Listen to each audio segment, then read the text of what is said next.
സംസ്ഥാന സർക്കാരിന്റെ എല്ലാവർക്കും ഭൂമി, എല്ലാ ഭൂമിക്കും പട്ടയം, എല്ലാ സേവനങ്ങൾക്കും സ്മാർട്ട് എന്ന പ്രഖ്യാപിത ലക്ഷ്യത്തിന്റെ ഭാഗമായി തിരുവമ്പാടി മണ്ഡലത്തിലെ അർഹരായവർക്ക് പട്ടയം നൽകുന്നതിന് പട്ടയ അസംബ്ലി സംഘടിപ്പിച്ചു. മുക്കം വ്യാപാര ഭവനിൽ ചേർന്ന പരിപാടിയിൽ ലിൻഡോ ജോസഫ് MLA അധ്യക്ഷത വഹിച്ചു. കേരള ചരിത്രത്തിൽ 1,80,000-ഓളം പട്ടയം നൽകി ഒരു സർക്കാരുമില്ലെന്ന് അദ്ദേഹം അഭിപ്രായപ്പെട്ടു. ധാരാളം ഇനിയും നൽകാനുണ്ട്. ചില പ്രശ്നങ്ങളുള്ള മേഖലകളുണ്ട്. അവയെ ഡാഷ്ബോർഡിൽ ഉൾപ്പെടുത്തി ചർച്ചകളുടെ തീരുമാനിക്കുമെന്നും MLA പറഞ്ഞു. 2021 അധികാരത്തിൽ വന്ന ഈ ഗവൺമെന്റിന്റെ ഭാഗമായിട്ടുള്ള ബഹുമാനപ്പെട്ട കെ രാജൻ റവന്യൂ വകുപ്പ് മന്ത്രി, അദ്ദേഹത്തിന്റെ പ്രത്യേക താല്പര്യവും അദ്ദേഹത്തിന്റെ പ്രത്യേക ഇടപെടലിന്റെയും ഭാഗമായിട്ടാണ് കേരള ചരിത്രത്തിൽ ആദ്യമായി ഇത്രയും പട്ടയങ്ങൾ വിതരണം ചെയ്യാൻ വേണ്ടി കഴിയുന്ന സാഹചര്യം ഉണ്ടായത്. ഇനിയും ധാരാളം പട്ടയങ്ങൾ നമ്മുടെ മേഖലയിൽ കൊടുക്കാനായിട്ടുണ്ട്.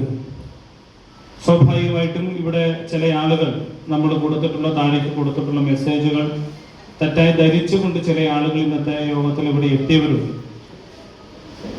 അവരുടെ എല്ലാവരുടെയും ധാരണ എല്ലാ പട്ടയത്തിന്റെയും അപേക്ഷ ഇവിടെ സ്വീകരിക്കുന്നു എന്നുള്ള നിലയിലാണ്. അങ്ങനെയല്ല. ചില പ്രശ്നങ്ങളുള്ള മേഖലകളുണ്ട്. നമ്മൾ പ്രത്യേകം ചർച്ച ചെയ്ത് പരിഹരിക്കപ്പെടേണ്ടുന്ന പട്ടയങ്ങളായിട്ടുള്ള മേഖലകളുണ്ട്. അപ്പൊ അത്തരം പട്ടയങ്ങളെ സംബന്ധിച്ച് ചർച്ച ചെയ്ത് പട്ടയ ഡാഷ്ബോർഡിൽ ഉൾപ്പെടുത്തി അതിനാവശ്യമായ തീരുമാനങ്ങൾ ഉണ്ടാക്കുക എന്നതാണ് ഇതുകൊണ്ട് നമ്മൾ ആലോചിക്കുന്നത്.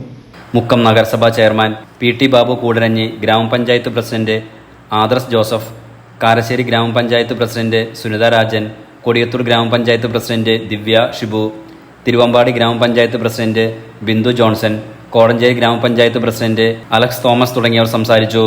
Enlight news, Mukkam.